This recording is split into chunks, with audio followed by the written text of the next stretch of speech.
យើងគ្រប់អាយុ16ឆ្នាំហើយមិនមែនអ្នកនាងតូចទៀតទេជាអ្នកនាងធំហើយអ្នកផ្សេងច្បាស់ជាបានរវល់ហើយយ៉ាងហោចណាស់ក៏មានអ្នកខ្លាំងហើយម្នាក់គេច្បាស់ជាចាំផងកំណត់របស់ខ្ញុំបានគេសន្យានឹងខ្ញុំថាបើជួបជាមួយខ្ញុំទៀតផងអ្នកខ្លាំងហើយអីទេអូគឺអ្នកខ្លាំងហើយតែក្មេងដែលពូកែជាងបងថ្លៃឯងនោះទៀតមែនទេ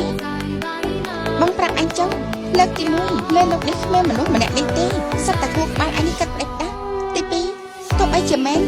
ក៏គេអាចមានរឿងខ្ញុំជាច្រើនត្រូវធ្វើដែរមិនអាចបានខុសកំណត់របស់អញនេះជាមួយអញនេះទៅត្រូវតែគេគឺមកវិធីអ្នកខ្លាំងហើយតែមិនដល់ក្នុងសញ្ញានេះ